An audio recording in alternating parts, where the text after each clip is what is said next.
নমস্কাৰ সকলোকে স্বাগতম জনাইছো আমাৰ চেনেলৰ অন্য এটা ভিডিঅ'লৈ আৰু আজিৰ প্ৰথম কুৱেশ্যনটো হ'ল হিউৱেন চাঙৰ কোনখন গ্ৰন্থত পুৰণি কামৰূপৰ বৰ্ণনা পোৱা যায় ইয়াৰ ভিতৰত শুদ্ধ উত্তৰটো হ'ব অপশ্যন বি চিউকিত হিউৱেন চাঙৰ চিউকি গ্ৰন্থখনত পুৰণি কামৰূপৰ বৰ্ণনা পোৱা যায় নেক্সট কুৱেশ্যন কোন চনত G20 দেশসমূহৰ গোট গঠন হৈছিল ইয়াৰ কাৰেক্ট এনচাৰটো হ'ব অপশ্যন চি 1999 চনত G20 দেশসমূহৰ গোট গঠন হৈছিল 1999 চনত নেক্সট কুৱেশ্যন হাইডাং নামৰ পৰম্পৰাগত লোকগীত কোন জনগোষ্ঠীৰ ইয়াৰ শুদ্ধ উত্তৰটো হ'ব অপশ্যন বি সোণোৱাল কছাৰীসকলৰ নেক্সট কুৱেশ্যন কোন চনৰ পৰা বৰদলৈ ট্ৰফী ফুটবল টুৰ্ণামেণ্ট আৰম্ভ হৈছে শুদ্ধ অপশ্যনটো হ'ব অপশ্যন এ 1952 চনৰ পৰা বৰদলৈ ট্ৰফী ফুটবল টুৰ্ণামেণ্ট আৰম্ভ হৈছিল 1952 চনৰ পৰা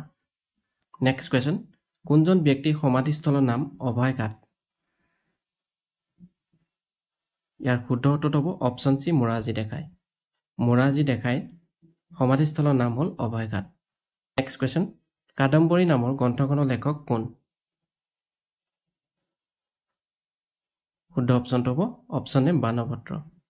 কাদম্বৰী নামৰ গ্ৰন্থখনৰ লেখক হ'ল বাণভট্ট নেক্সট কুৱেশ্যন দ্ৰোণ ভূঞা নিম্নলিখিত কোনটো বিষয়ৰ লগত জড়িত শুদ্ধ অপশ্যনটো হ'ব অপশ্যন চি শুকনানী ওজাপালি দেওধনী নৃত্যৰ লগত দ্ৰোণ ভূঞা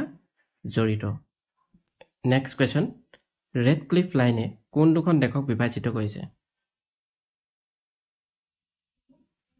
ইয়াৰ শুদ্ধ উত্তৰটো হ'ব অপশ্যন এ ভাৰত আৰু পাকিস্তান নেক্সট কুৱেশ্যন অসম সাহিত্য সভাৰ প্ৰথম সভাপতি কোন আছিল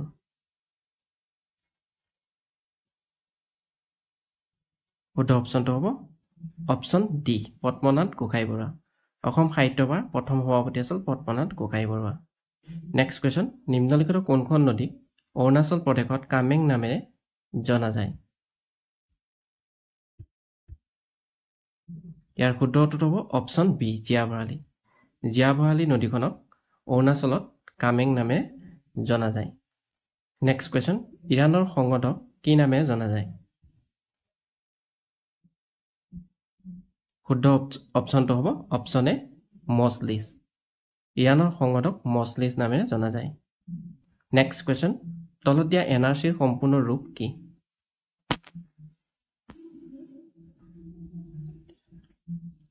শুদ্ধ অপশ্যনটো হ'ব option C national register of citizen NRCৰ সম্পূৰ্ণ ৰূপটো হ'ল নেশ্যনেল ৰেজিষ্টাৰ অফ চিটিজেন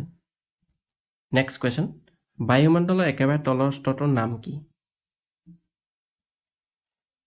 শুদ্ধ অপশ্যনটো হ'ব অপশ্যন এ ট্ৰপস্ফিয়াৰ বায়ুমণ্ডলৰ একেবাৰে তলৰ স্তৰটোৰ নাম হ'ল ট্ৰপস্ফিয়াৰ নেক্সট কুৱেশ্যন খেৰাই পূজা নিম্নলিখিত কাৰ ধৰ্মীয় উৎসৱ শুদ্ধ অপশ্যনটো হ'ব অপশ্যন বি বড়োসকলৰ খেৰাই পূজা বড়োসকলৰ ধৰ্মীয় উৎসৱ নেক্সট কুৱেশ্যন কোন তাৰিখে বিশ্ব কম্পিউটাৰ সাক্ষৰতা দিৱস পালন কৰা হয় ইয়াৰ শুদ্ধ উত্তৰটো হ'ব অপশ্যন বি 2 ডিচেম্বৰ তাৰিখে বিশ্ব কম্পিউটাৰ সাক্ষৰতা দিৱস পালন কৰা হয় নেক্সট কুৱেশ্যন ব্ৰহ্মপুত্ৰ নদীক তিব্বতত কি নামে জনা যায় শুদ্ধ অপশ্যনটো হ'ব অপশ্যন ডি ইয়াৰলুং চাংপো ব্ৰহ্মপুত্ৰ নদীক তিব্বতত জনা যায় ইয়াৰলুং চাংপো নামেৰে নেক্সট কুৱেশ্যন ভাৰতৰ কোন ৰাজ্যৰ লোকসকলে হৰ্ণবিল উৎসৱ পালন কৰে শুদ্ধ অপশ্যনটো হ'ব option B Nagaland next question baking ছ'ডাৰ ৰাসায়নিক নাম কি ইয়াৰ শুদ্ধ উত্তৰটো হ'ব option C sodium bicarbonate baking ছ'ডাৰ ৰাসায়নিক নাম হ'ল ছ'ডিয়াম বায়'কাৰ্বনেট নেক্সট কুৱেশ্যন নিম্নলিখিত কোনখন ঠাইত মহাপুৰুষ মাধৱদেৱৰ জন্ম হৈছিল শুদ্ধ অপশ্যনটো হ'ব অপশ্যন এ লেটেকু পুখুৰী নেক্সট কুৱেশ্যন মেডাম মেফি উৎসৱ কোন সম্প্ৰদায়ৰ লোকে উদযাপন কৰে ইয়াৰ ভিতৰত কাৰেক্ট এনচাৰটো হ'ব অপশ্যন বি আহোমসকলে মেডাম মেফি উৎসৱ উদযাপন কৰে আহোমসকলে নেক্সট কুৱেশ্যন ভাৰতৰ গণৰাজ্যৰ ধাৰণাটো কোনখন দেশৰ সংবিধানৰ পৰা লোৱা হৈছে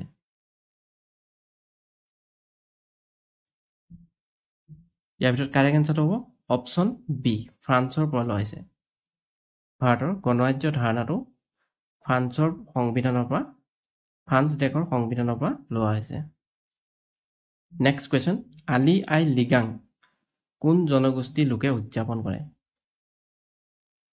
ইয়াৰ শুদ্ধ অপশ্যনটো হ'ব অপশ্যন ডি মিচিংসকলে আলি আই লিগাং উৎসৱ মিচিং সম্প্ৰদায়ৰ লোকসকলে উদযাপন কৰে নেক্সট কুৱেশ্যন পানীমূৰ জলপ্ৰপাত অসমৰ কোনখন জিলাত অৱস্থিত ইয়াৰ কাৰেক্ট এনচাৰটো হ'ব অপশ্যন বি ডিমা হাছাও পানীমূৰ জলপ্ৰপাত অসমৰ ডিমা হাছাও জিলাত অৱস্থিত নেক্সট কুৱেশ্যন ফৰকান্তি নৃত্য কোন জনজাতীয় সম্প্ৰদায়ৰ লোকে উদযাপন কৰে শুদ্ধ অপশ্যনটো হ'ব অপশ্যন বি ৰাভাসকলে ফৰকান্তি উৎসৱ উদযাপন কৰে ৰাভাসকলে নেক্সট কুৱেশ্যন কোনটো ৰকেটৰ সহায়ত চন্দ্ৰযান 3 উৎক্ষেপণ কৰা হৈছিল ইয়াৰ ভিতৰত কাৰেক্ট এনচাৰটো হ'ব option B LMV3M4 next question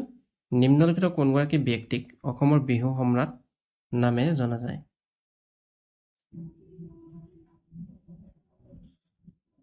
শুদ্ধ অপশ্যনটো হ'ব অপশ্যন ডি খগেন মহন্তক অসমৰ বিহু সম্ৰাট নামেৰে জনা যায় নেক্সট কুৱেশ্যন কোনজন ব্যক্তিক ভাৰতৰ লোকপিয়লৰ পিতৃ বুলি কোৱা হয় ইয়াৰ শুদ্ধ উত্তৰ হ'ব অপশ্যন চি হেনৰি ৱাল্টাৰক ভাৰতৰ লোকপিয়লৰ পিতৃ বুলি কোৱা হয় নেক্সট কুৱেশ্যন অসমৰ মুঠ মাটিকালিৰ কিমান শতাংশ ঠাই বনাঞ্চলে আগুৰি আছে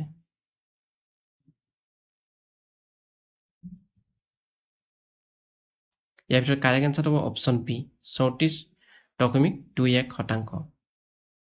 নেক্সট কুৱেশ্যন বেৰি ৰোগটো নিম্নলিখিত কোনটো ভিটামিনৰ অভাৱৰ বাবে হয় শুদ্ধ অপশ্যনটো হ'ব option A vitamin B1 vitamin B1ৰ অভাৱৰ বাবে বেৰি ৰোগটো হয় নেক্সট কুৱেশ্যন প্ৰথম আধুনিক অলিম্পিক খেল কেতিয়া অনুষ্ঠিত হৈছিল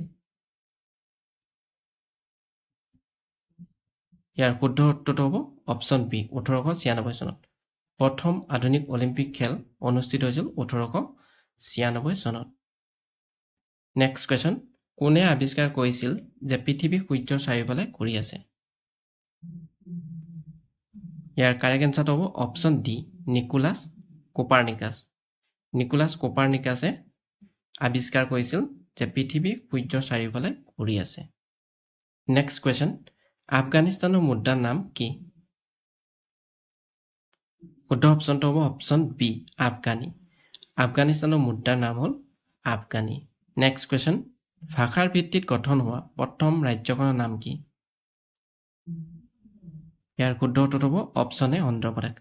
ভাষাৰ ভিত্তিত গঠন হোৱা প্ৰথমখন ৰাজ্য আছিল অন্ধ্ৰপ্ৰদেশ নেক্সট কুৱেশ্যন 2011 চনৰ লোকপিয়ল অনুসৰি অসমৰ সাক্ষৰতা হাৰ কিমান শুদ্ধ অপশ্যনটো হ'ব অপশ্যন বি 72.19%। নেক্সট কুৱেশ্যন অসমক কেতিয়া বেংগলৰ পৰা পৃথক কৰা হৈছিল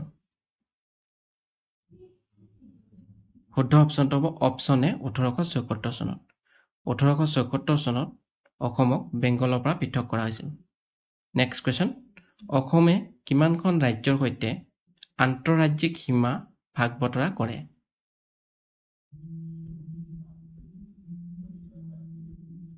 শুদ্ধ অপশ্যনটো হ'ব অপশ্যন ডি 7খন অসমে 7খন ৰাজ্যৰ সৈতে আন্তঃৰাজ্যিক সীমা ভাগ বতৰা কৰে নেক্সট কুৱেশ্যন কিমানখন দেশৰ সৈতে অসমে আন্তৰ্জাতিক সীমা ভাগ বতৰা কৰে শুদ্ধ অপশ্যনটো হ'ব অপশ্যন চি 2খন নেক্সট কুৱেশ্যন কোনজন আহোম ৰজাই পছা পথাৰ প্ৰৱৰ্তন কৰিছিল শুদ্ধ অপশ্যনটো হ'ব অপশ্যন ডি প্ৰতাপ সিংহই পছা পথাৰ প্ৰৱৰ্তন কৰিছিল নেক্সট কুৱেশ্যন আন্তৰ্জাতিক নাৰী দিৱস কিমান তাৰিখে পালন কৰা হয় শুদ্ধ অপশ্যনটো হ'ব অপশ্যন এ 8 মাৰ্চ তাৰিখে আন্তৰ্জাতিক নাৰী দিৱস পালন কৰা হয়? নেক্সট কুৱেশ্যন, জাহাংগীৰৰ মূল নাম কি আছিল? শুদ্ধ অপশ্যনটো হ'ব অপশ্যন ডি সেলিম। জাহাংগীৰৰ মূল নাম আছিল নুৰ উদ্দিন মহম্মদ সেলিম। নেক্সট কুৱেশ্যন, আটাইতকৈ কম দিনৰ বাবে কোনে অসমৰ মুখ্যমন্ত্ৰী হিচাপে কাৰ্যনিৰ্বাহ কৰিছে? ইয়াৰ শুদ্ধ উত্তৰটো হ'ব option A Bhumidhar Barman. Next question, Narmada Bachao Andolan কেতিয়া আৰম্ভ হৈছিল? ইয়াৰ শুদ্ধ উত্তৰটো হ'ব অপশ্যন বি 1990 চনত। 1990 চনত নৰ্মদা বচাও আন্দোলন আৰম্ভ হৈছিল। নেক্সট কুৱেশ্যন, তলত দিয়া অসমৰ প্ৰথম ষ্টেডিয়াম কোনখন? শুদ্ধ অপশ্যনটো হ'ব option A Jorhat stadium. Jorhat ষ্টেডিয়ামখন হ'ল অসমৰ প্ৰথমখন ষ্টেডিয়াম। নেক্সট কুৱেশ্যন, কেৱল মহিলাসকলৰ বাবে প্ৰকাশিত অসমীয়া বাতৰি কাকতখনৰ নাম কি? শুদ্ধ উত্তৰটো হ'ব অপশ্যন এ উৰুলি। মহিলাসকলৰ বাবে প্ৰকাশিত অসমীয়া বাতৰি কাকতখনৰ নাম আছিল উৰুলি। নেক্সট কুৱেশ্যন, ভিটামিন এৰ আন এটা নাম কি? শুদ্ধ অপশ্যনটো হ'ব অপশ্যন বি ৰেটিনল। ভিটামিন এৰ আন এটা নাম হ'ল ৰেটিনল। নেক্সট কুৱেশ্যন, পঞ্চতন্ত্ৰ কোনে লিখিছিল? শুদ্ধ অপশ্যনটো হ'ব অপশ্যন চি বিষ্ণু শৰ্মা। পঞ্চতন্ত্ৰ লিখিছিল বিষ্ণু শৰ্মাই। নেক্সট কুৱেশ্যন, ৰাষ্ট্ৰীয় বঁটা লাভ কৰা প্ৰথমখন অসমীয়া ছবি নাম কি? শুদ্ধ অপশ্যনটো হ'ব অপশ্যন বি পিয়লি ফুকন। ৰাষ্ট্ৰীয় বঁটা লাভ কৰা প্ৰথমখন অসমীয়া ছবিৰ নাম আছিল পিয়লি ফুকন। নেক্সট কুৱেশ্যন, ভাৰতীয় সংবিধানৰ পিতৃ বুলি কাক জনা যায়? শুদ্ধ অপশ্যনটো হ'ব option D B R Ambedkar. B R আম্বেদকাৰক ভাৰতীয় সংবিধানৰ পিতৃ বুলি জনা যায়। নেক্সট কুৱেশ্যন, মহাভৈৰৱ মন্দিৰ কোনখন জিলাত অৱস্থিত? ইয়াৰ শুদ্ধ উত্তৰটো হ'ব অপশ্যন ডি তেজপুৰ। মহাভৈৰৱ মন্দিৰ তেজপুৰ জিলাত অৱস্থিত।